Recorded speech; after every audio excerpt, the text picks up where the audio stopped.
Bonjour, aujourd'hui pour notre nouveau numéro de Rebond se reconstruire en 2021, on reçoit une invitée qui, ça c'est sûr, vous allez le découvrir pendant 30 minutes, aura su rebondir et se réinventer pendant la pandémie de la Covid-19.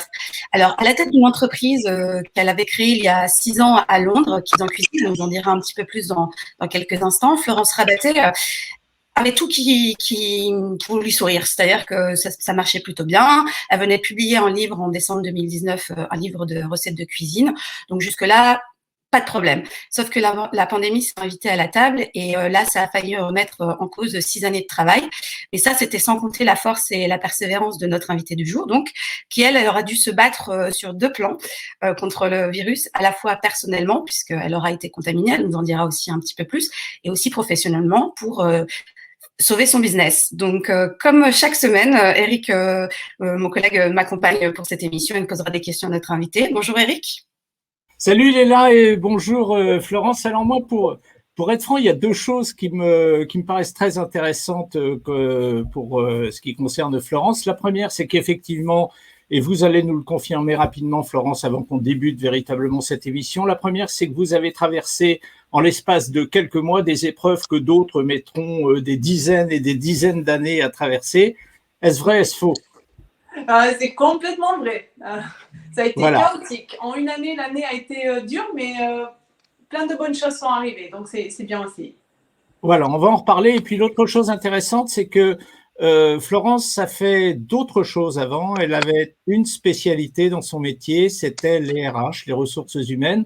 Oui. Et je m'interroge de savoir, et on lui demandera tout à l'heure, de savoir dans quelle mesure avoir fait des RH leur a aidé à se sortir de cette panade qu'elle a vécue, vous l'avez dit Léla, de manière plus intense qu'une autre. À vous Léla. Oui, juste pour remettre un peu dans le contexte, Florence, Kids en Cuisine, donc ça a été créé à 6 ans, c'est des cours de cuisine pour les enfants. Comment ça marche concrètement? Comment vous êtes, en quelques mots, hein, bien évidemment, juste pour expliquer un peu aux gens votre entreprise, comment expliquer votre concept? Alors, Kids en Cuisine, c'est une école de cuisine pour enfants et vraiment le concept, c'est d'aller chez les gens. C'est pas d'avoir une place fixe sur Londres où les gens viennent chez moi ou dans mon école de cuisine, mais c'est vraiment que les gens, c'est moi qui me déplace ou mes chefs qui nous déplaçons chez les gens avec tout le matériel nécessaire pour cuisiner. Ça leur permet d'avoir un chef à domicile pour les enfants, une activité pour les enfants, mais aussi, la plupart du temps, d'avoir un bon repas à la maison fait par les enfants. Donc, et l'idée, elle est venue comme ça, en fait. Moi, quand je suis devenue maman, j'ai trouvé ça compliqué d'être une jeune maman à Londres et de devoir, moi, me déplacer avec mon fils tout petit qui s'endormait dans la poussette la plupart du temps, le temps que j'arrive aux activités, de devoir toujours me déplacer. Donc, j'adorais cuisiner. Comme vous avez dit, j'ai fait une business school sur Paris. Et tout ça composé, j'en ai créé un business et aujourd'hui, je suis devenue chef et je donne des cours de cuisine aux enfants à leur domicile, mais aussi j'ai des partenariats, comme vous pouvez voir en ce moment, avec Planète Organique depuis 4 ans, avec All Food Market depuis 5 ans, et puis après, maintenant, je travaille dans les écoles publiques, privées, où on fait les afternoon clubs, en fait.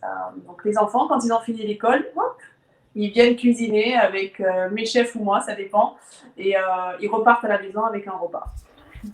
Alors Florence, on va voir, on va détailler pendant cette demi-heure avec Léla, on va détailler les différents rebonds que vous avez eus et les différentes méthodes que vous avez eues pour rebondir. Le premier problème que vous avez eu, vous venez de nous le dire, c'est que vous vous déplaciez chez les gens. Donc tout contact physique étant proscrit, comment vous avez surmonté ce problème de manière concrète?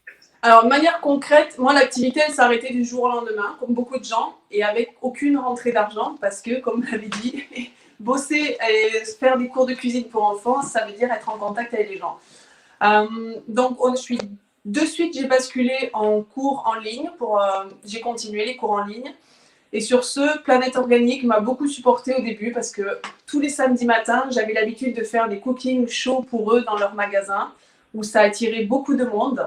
On avait les enfants qui cuisinaient, les parents qui venaient, donc ça générait un gros trafic dans les magasins tous les samedis matins. Et eux aussi, ils avaient perdu ça. Ils avaient perdu le trafic que je générais. Et donc, du coup, on a dit, OK, on va online. C'est le petit encart que vous avez mis.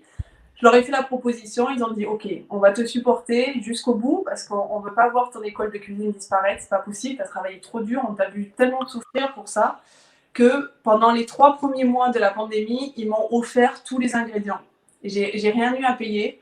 J'avais à faire les livraisons, donc je livrais les ingrédients chez mes clients pour être sûr qu'ils viennent, qu'ils me bookent. Et ensuite, on allait en ligne le samedi matin. J'ai commencé qu'avec le samedi matin. Et Planète Organique me payait tous les ingrédients, pour être honnête. C'est comme ça que j'ai réussi à surmonter la première étape de la pandémie. Mais tout de même, comment on fait? Parce qu'on parle du physique, des cours de cuisine, ok, online, il y avait quand même pas mal d'offres aussi au moment de du premier confinement, etc.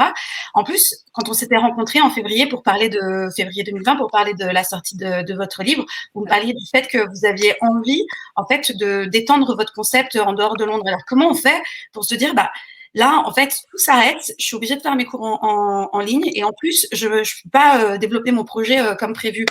Comment ça se passe psychologiquement dans sa tête à ce moment-là? Je pense que c'est la motivation du désespoir. C'est tout qui s'arrête et je perds tout du jour au lendemain. Alors, j'ai passé beaucoup de temps à pleurer, je vais être complètement honnête avec vous. J'ai pleuré beaucoup cette année. Et puis après, je me dis, je l'ai monté, je suis partie de rien, il n'y a pas de raison que ça s'effondre maintenant. J'ai un networking, j'ai un vrai réseau, j'ai construit un vrai réseau en 6 ans et les gens vont me suivre. Et ce qui m'a un petit peu sauvée avec mes cours en live, c'est que dès le début, j'avais construit une newsletter. Et ça, je pense que c'est quelque chose que j'ai appris du fait d'avoir fait une école de commerce aussi au niveau de mes études.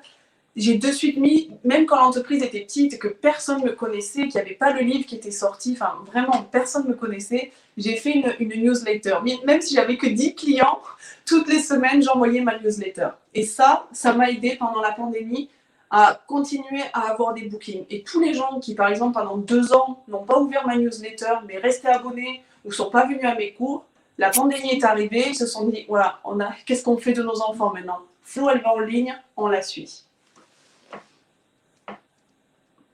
Ah, Eric a oublié d'allumer son micro. Il y avait une question. Voilà, mon micro.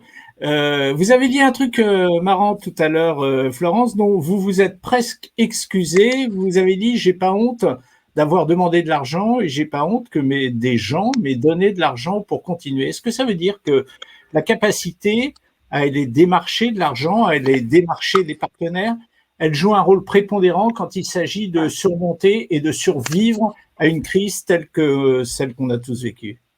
Oui, je pense que j'ai vraiment mis ma fierté de côté pendant 1 an.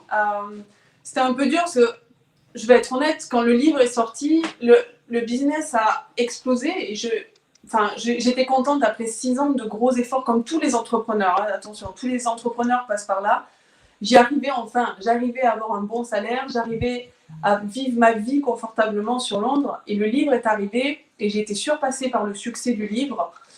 Et d'un coup, tout s'arrête du jour au lendemain, mais tout s'arrête. Et vous vous dites, ok, on met sa fierté de côté et on y va parce que sinon le business il s'arrête et je vais retourner comme dans un bureau comme directrice des ressources humaines. Alors il n'y a pas de honte à ça, c'est juste pas ma philosophie et ma façon de travailler.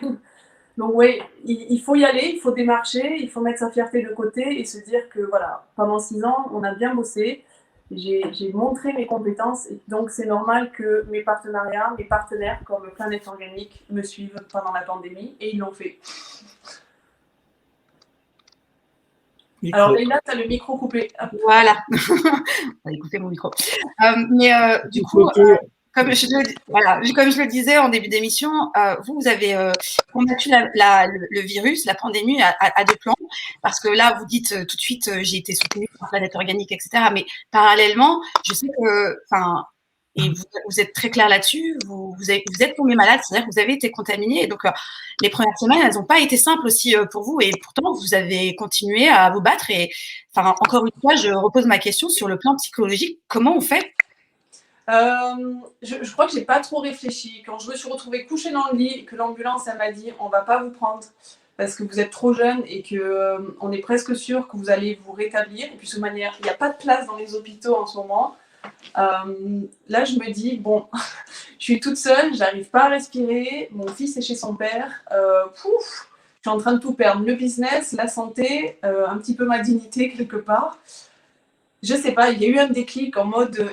Vraiment, j'ai eu un instant de survie. Je me suis dit, ok, je vais me battre. C'est pas un virus qui va me mettre à plat et qui va en plus me prendre mon business. Je me suis battue trop longtemps pour ça. Le business va me prendre le virus va me prendre ma santé, ça c'est sûr. J'en souffre encore après 1 an, mais pas mon business. Ouais. Il y a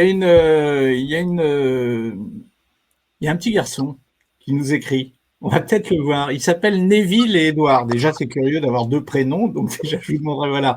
Et il est manifestement très fier, ce petit garçon dont vous venez de parler. C'est de lui que vous avez parlé, puisqu'il nous dit que vous êtes sa maman. Ma question, c'est ce petit garçon, quel âge a-t-il déjà? Il vient de faire 10 ans, donc il avait 9 ans quand la pandémie a commencé. D'accord. Est-ce que, à l'observation de la manière de vivre, de ressentir tout ça de votre fils, ressentir tout ça, c'est aussi bien la maladie de sa maman que les difficultés professionnelles de sa maman. Est-ce que vous avez puisé dans la manière dont réagissait votre enfant, vous avez puisé des ressources différentes qui vous ont permis d'inventer des choses différentes, par exemple, sur un plan très, très pratique, hein, très concret? Oui, très, très pratique, je vais être honnête. Il a été une de mes motivations parce qu'il m'a toujours dit je suis fière de toi, maman. Tu cuisines bien. Quand il a vu le livre, il m'a dit je suis fière de toi. Il était sûrement très objectif en plus. Oui, j'espère très objectif. Comment? C'est mon fils, bien sûr qu'il est objectif. Non. Mais c'était le fait que quand il passait chez Waterstone ou qu'il voyait sur le website de Waterstone qu'il y avait mon livre et que je le vendais, ça me motivait. Et puis de le voir aussi inquiet, il a été inquiet parce que pendant 15 jours, il venait me voir à travers les escaliers, la fenêtre, parce qu'on ne savait pas au début, donc je ne l'ai pas vu pendant 15 jours. Son papa me l'a mené à travers les escaliers pour qu'on se fasse des petits coucous. Ouais, de le voir triste, de le voir inquiet et en même temps de le voir que lui, il réagissait super bien à l'école online. Enfin, je veux dire, il était heureux d'être à la maison, d'avoir maman pour lui, papa pour lui. On profitait. En fait, toutes les 6 ans que je viens de passer où j'ai bossé, c'est 7 jours sur 7 qu'ils en cuisine. Là, c'est un peu comme un restaurant, donc c'est du lundi au dimanche. c'est ça, quand on travaille dans l'univers de la nourriture. Et au final, j'ai raté beaucoup de choses avec lui parce que le week-end, je travaille.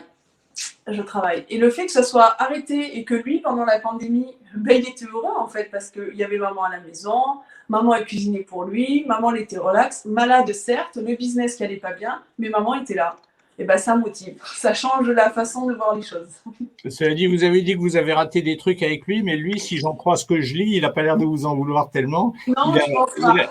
Il est fier manifestement de sa maman, Léla. Ah oui, c'est bien. C'est bien, c'est cool.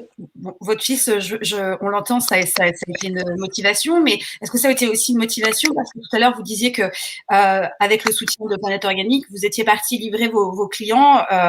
Pour ceux qui vous suivent sur Instagram, on a vu les Insta Stories où vous étiez à vélo sous la pluie, dans le froid. Et est-ce que ça vous a pas fait peur de repartir de zéro après 6 ans? Parce que vous avez mis 6 ans pour construire Kids en Cuisine, connaître le succès que vous avez connu. Et ensuite, de repartir à zéro, c'est la motivation, on va la chercher dans sa famille, parce que vous avez une force de caractère, on vous voit depuis tout à l'heure, vous êtes plutôt souriante. Est-ce que c'est ça c'est votre moteur? Je pense que j'ai une force de caractère, sans être trop comme ça. Je pense que j'ai une vraie force de caractère. Après, l'envers du décor, faire les livraisons à vélo, c'est pas marrant, soyons complètement honnêtes, parce que même si vous avez une voiture, allez vous garer, même si c'est la pandémie, c'est vraiment compliqué de se garer avec une voiture dans l'ombre. Les clients habitent dans des petites rues, au 5e étage sans ascenseur. Donc vous prenez le vélo. J'ai beaucoup pleuré sur mon vélo, notamment la pente là de Hyde Park, quand je devais livrer de South Ken à Mayfair, il fallait que je traverse Hyde Park. Entre janvier et mars, c'était 2 fois par semaine ça, et j'ai beaucoup pleuré sur mon vélo. Et je me suis beaucoup demandé, mais qu'est-ce que je fais quoi? Dans ma tête, je me suis dit, je mérite mieux que ça, et c'est pas péjoratif, mais c'était un peu ça, je me disais, j'ai tellement travaillé quoi, là je me retrouve à livrer des ingrédients sur un vélo, alors qu'il y a 1 an, les gens faisaient la queue pour acheter mon livre chez Waterstone ou à Planète Organique pour faire des cours avec moi. Là, je suis en mode comme ça, à plat, le salaire est à plat, le business est à plat. Mais pareil, les gens m'ont vu arriver chez eux, sonner à la porte, pleine de pluie, les cheveux dans tous les états, avec mon petit sac, mes ingrédients et toujours le sourire. Et bien aujourd'hui, les gens, ils me suivent. Le business est en train de repartir. Tous les clubs dans les écoles sont pleins. On est plein à craquer. On a des listes d'attente. Et ça, c'est assez nouveau. Parce que d'habitude, le summer term en Angleterre, mes cookery clubs sont assez vides. Parce que justement, il fait beau. Donc, les enfants vont faire des activités dehors. Cette année, on est plein. On est plein et on a des listes d'attente. Et ça, je vous avoue que ce n'était pas prévu au programme. À nouveau, un problème de micro. Mon micro, c'est bon. Florence, vous avez dit également que à un moment donné, quand vous regardiez dans le rétroviseur, les blessures d'orgueil étaient importantes. Quand vous étiez sur votre vélo et que vous vous disiez, je schématise, il y a un an, j'étais une princesse et aujourd'hui, je suis une livreuse à vélo. Est-ce que vous pensez que trop d'orgueil peut nuire à un rétablissement après une histoire comme celle qu'on vit tous? Complètement. Moi, je connais des chefs qui n'ont pas eu le... je ne sais pas si c'est le courage, un petit peu peut-être, mais qui n'ont pas eu cette démarche de se dire, OK, je mets ma fierté de côté. Et moi, j'étais un chef dans un 3 étoiles. Il est hors de question que je fasse des cours sur Internet. Bon, ben voilà. Mais entre-temps, le 3 étoiles, il a fermé ses portes et le chef, il est furlough et il est au chômage technique. Et il ne s'est pas remis en question. Il y a plein de gens comme ça. Je pense que quand on a sa propre entreprise, il faut être humble, surtout dans la nourriture. Hein. Je sais qu'il y a les chefs gastronomiques, les fast-food. Je crois qu'il faut être humble. Quoi qu'il arrive, on apprend toujours dans ce métier. Et il faut savoir se remettre en question. Si on ne se remet pas en question, je pense qu'on est fini. Parce que soit les compétiteurs, comment on dit en français? Les compétiteurs? Les concurrents. Les concurrents, merci. Voilà, allez, 10 ans en Angleterre, voilà ce que ça fait.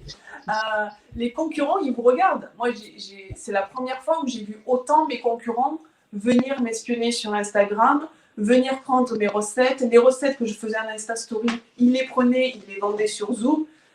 Oui, c'est un peu pénible, mais en même temps, si vos concurrents font ça, c'est que vous faites bien. Donc, allez-y, prenez mes recettes. Je serai assez créative pour en faire de nouvelles et ramener du business que vous ne pouvez pas avoir. Est-ce que votre sincérité ajoutée à votre persévérance, ça aussi, parce que Instagram, les réseaux sociaux jouent un vrai rôle, du coup, surtout pendant cette pandémie, qui fait que il y a des gens qui vous ont contacté. Il me semble qu'il y a même des gens importants qui vous ont contacté pour essayer de voir s'il y avait des partenariats possibles. Est-ce que c'est ça qui leur a parlé, en fait, le fait d'être vrai, finalement? Oui, c'est le fait. Alors moi, je passe pas beaucoup de temps sur les réseaux parce que derrière, il y a un vrai business et que les réseaux sociaux, honnêtement, ça prend du temps. Ça prend beaucoup de temps. Maintenant, c'est un outil marketing qui est un petit peu indispensable, surtout en plein milieu d'une pandémie. Moi, quand je fais mes Insta Stories, ça peut être le matin sans maquillage. Vous allez me voir le matin sans maquillage. Si je trouve que la recette, elle est sympa et que ça mérite d'être partagé, je vais vous le dire et vous allez me voir en pyjama sans maquillage. Ou alors, vous allez me voir... Oui, c'est la sincérité. Moi, je ne suis pas ce genre de personne qui va se mettre 3 tonnes de maquillage, qui va se faire un brushing, hein, la preuve, pour être parfaite. Non, non. Et ma cuisine, elle est comme ça. Ma cuisine, elle est sincère, elle est authentique. Je peux rater parce que je suis un humain et que parfois, mes plats, ils ratent. Surtout après le Covid, le test, il est plus, mon goût, il est plus du tout comme avant.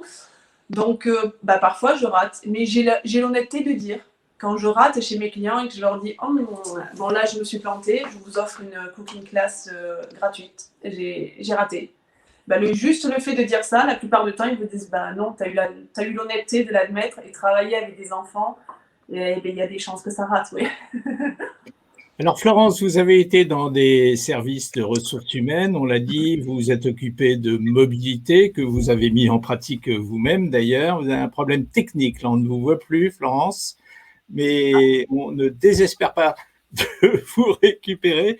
Pour l'instant, on n'a plus de Florence, donc ça ne sert à rien que je continue de poser ma question. Léla, on a quand même en face de nous aujourd'hui quelqu'un d'étonnant. Elle a un gros, on le dit tant qu'elle n'est pas là, mais elle a un gros mental, hein, cette fille. Hein.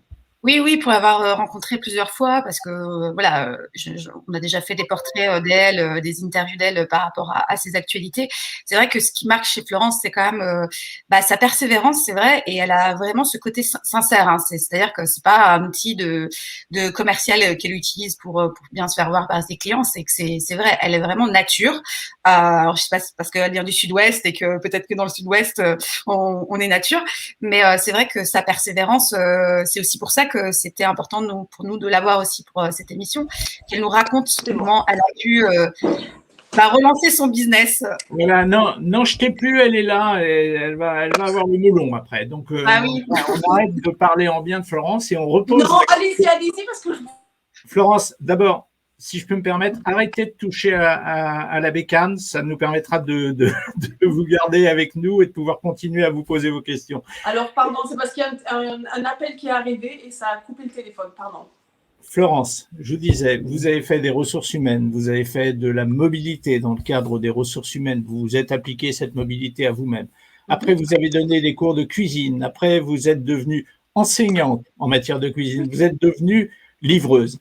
Ma question, indépendamment des crises, et encore une fois de cette pandémie, de ce virus, indépendamment des crises, est-ce qu'on a intérêt quand même à multiplier tous les savoir-faire quand on est un jeune entrepreneur? Oui.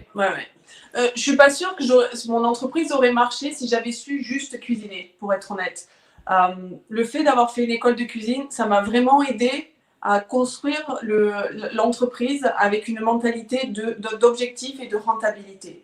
Je vois plein de gens qui savent très très bien cuisiner, qui sont sûrement meilleurs que moi, mais qui s'écroulent après 1 an, 2 ans, qui arrivent rarement aux 3 ans, parce que derrière, il n'y a pas de vraie stratégie.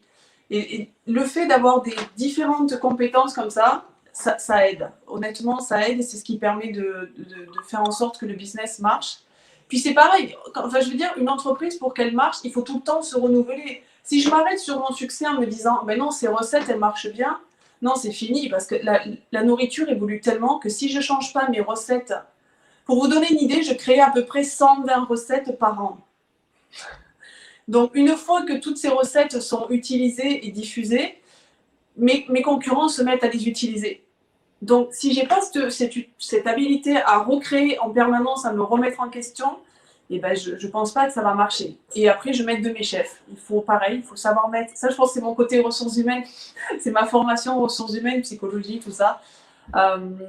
J'implique mes employés dans l'entreprise. Et ça fait la différence.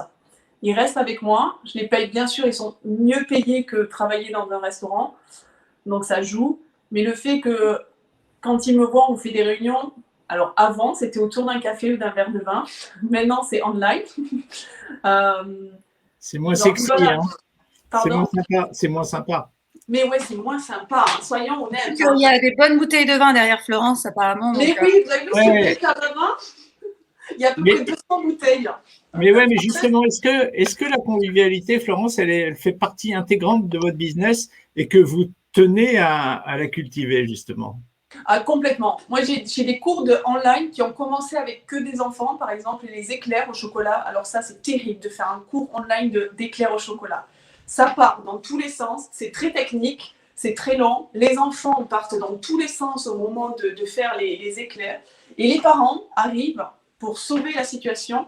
Mais le truc, c'est que c'est tellement convivial que la dernière fois que j'ai fait les éclairs, ça a duré 2h30 la classe, que les enfants, au bout d'1 heure, ils sont tous partis, ils étaient tous devant la télé, et que j'avais les parents qui étaient avec moi, qui discutaient, qui s'ouvraient des bouteilles de vin, des bouteilles de champagne, et que moi, je devais leur dire « Attention, vous avez des éclairs au four, surveillez les éclairs ».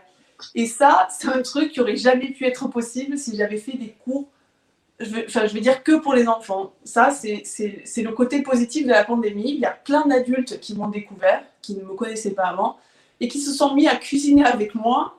Et c'était vraiment super convivial. Et c'est toujours le cas, donc c'est chouette. Et du coup, la pandémie, finalement, vous a ouvert une nouvelle opportunité, c'est-à-dire peut-être envisager des cours pour adultes. Ça s'appellerait quoi, adultes en cuisine? Alors, on me pose souvent la question. Je ne pense pas que ça va s'appeler adulte en cuisine. Non, je ne pense pas, parce que ça sonne bizarre. Mais pareil, il y a 1 an, quand les gens me disaient « Flo, on te veut en tant que chef privé, on te veut à la maison, on veut que tu fasses ça pour nous », j'avais pas la confiance. Je me disais non, moi je me sentais pas légitime. Ben, aujourd'hui, ça fait 1 an qu'au final, c'est plus les enfants que j'ai, c'est les enfants, la grand-mère, les papas, la maman. Enfin, on cuisine en famille et au final, les gens continuent à me booker encore. J'ai des gens, ils viennent depuis 1 an, tous les samedis matins, ils sont là dans ma cuisine. Non, non, ne touchez à rien, ne touchez à rien. Est-ce que ça, c'est… Florence, ne touchez à rien. Allez, je touche à rien. Comme ça. Mais finissez votre réponse en revanche. Finissez votre réponse. Pardon. Donc du coup, ben, j'ai des gens qui viennent toutes les semaines et c'est génial parce que je ne pensais pas que j'avais la capacité à enseigner aux adultes et à leur donner de vrais conseils qui font qu'ils ont amélioré leur cuisine au quotidien. J'en ai qui me disent ah ben, grâce à toi, on ne jette plus les carcasses de poulet. On les fait rôtir avec des oignons, des poireaux, des herbes, enfin tout ça. On fait un chicken stock. On ne jette plus les carcasses. On réutilise au maximum. Ah ben, mais est-ce que sans la pandémie, est-ce que ce projet, il serait né dans votre tête ou pas du tout? Pas du tout. Pas du tout parce que je ne me sentais pas légitime. Je ne me sentais pas à la hauteur d'être un chef pour adultes. Et au final, ils m'ont tellement motivé ces gens que ben, en janvier, parce que ça ne suffit pas de sauver son business, je me suis inscrite à une formation pour devenir chef gastronomique. Pas dans l'idée de travailler dans un resto gastro, pas du tout, mais dans l'idée de donner maintenant des cours pour adultes, de développer une nouvelle branche pour les adultes. Pardon. Mais justement, pour rebondir encore une fois là-dessus, qu'est-ce que globalement cette pandémie vous a appris sur vous? Alors, je sais qu'on l'a abordé de différentes manières là, petit à petit depuis 27 minutes maintenant, mais globalement, si vous deviez résumer, qu'est-ce qu'elle vous a appris cette pandémie sur vous-même et sur la tenue d'un business? Alors, ça m'a appris que je suis plus forte que ce que je pensais et que je peux y arriver malgré toutes les épreuves. Et surtout que je suis capable de m'exporter parce qu'avec les cours en ligne, par exemple, j'ai depuis quelques temps des familles de différents pays qui me rejoignent. Ça m'a appris que j'ai les capacités de le faire et je suis capable de m'adapter même quand tout va mal et qu'au final, il y a beaucoup de positifs. Enfin, je veux dire, j'ai découvert plein de gens, les gens m'ont découvert. C'est positif. Le business, il est sauvé. J'ai donné des cours de cuisine, j'ai livré les ingrédients, j'ai construit des box, des boîtes de kits tout prêts que j'ai livrés par la poste. C'était super. Au final, c'était super parce que ça m'a tellement poussé, j'ai tellement dû me pousser pour sauver Kids en Cuisine que c'est bien. C'est pas bien en termes de chiffre d'affaires, attention. C'est pas gagner.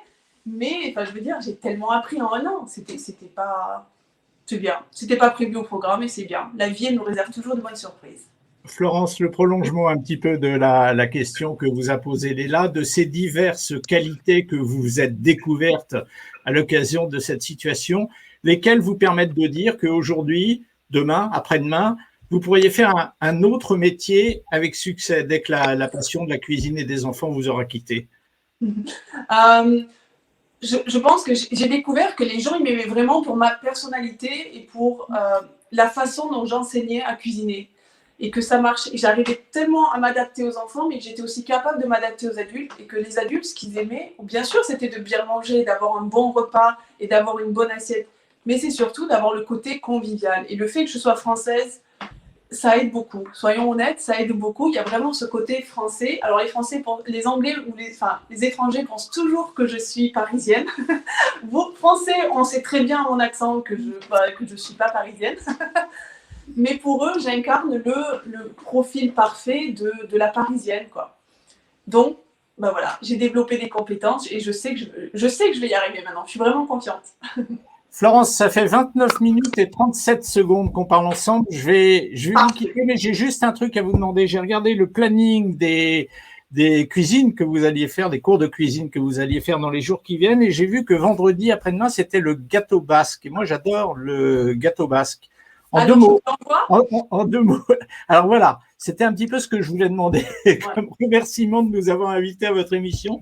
Moi, je suis dans l'attente d'un gâteau basque. Voilà, c'était évidemment une plaisanterie. Léla, je vous laisse conclure. J'ai été ravi de vous connaître, Florence. Et bonne continuation. Vous aussi. Bye bye. Par contre, moi, je plaisante pas. Je veux bien du gâteau basque. Avec plaisir. Tarte tatin. Alors, moi aussi, alors. Ah, voilà.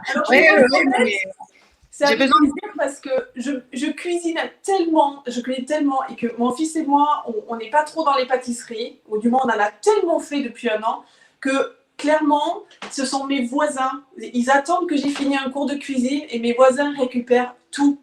Donc, feel free et venez à la maison. Non, on n'a pas le droit, mais je peux vous envoyer un taxi avec la Si, maintenant on peut, ça y est, hein, depuis. Mais oui. Bon, Moi, voilà. ça va être difficile. Mais bon. Pour vous, ça va être difficile. Allez, je Ouais. vous envoie un Eurostar. Il n'y en a plus beaucoup en plus. Non, merci Florence Merci à d'avoir vous. été sincère. D'ailleurs, c'est vraiment votre trait de caractère. Tout à l'heure, quand vous avez disparu pendant 1 minute, c'est ce qu'on disait avec Eric. En tout cas, merci aussi à tous les gens qui nous ont suivis aujourd'hui, écoutés plus tard pour cette émission. Et en tout cas, voilà, ça fait du bien de montrer que la pandémie a aussi des côtés positifs, hein, malgré tout. Et pardon? Malgré tout, il faut rester positif. C'est ma philosophie de vie. En tout cas, vous avez été le parfait exemple aujourd'hui pour, en tout cas, le faire partager à nos téléspectateurs et à nos auditeurs. Et puis, donc, que je remercie d'ailleurs de nous avoir suivis. Donc, et puis, merci à Eric de toujours partager l'affiche avec moi, je peux dire ça comme ça. Et puis, on se retrouvera la semaine prochaine, même heure et même réseau. Au revoir, mesdames. Merci à vous. À très bientôt. Au revoir. Au revoir tout le monde.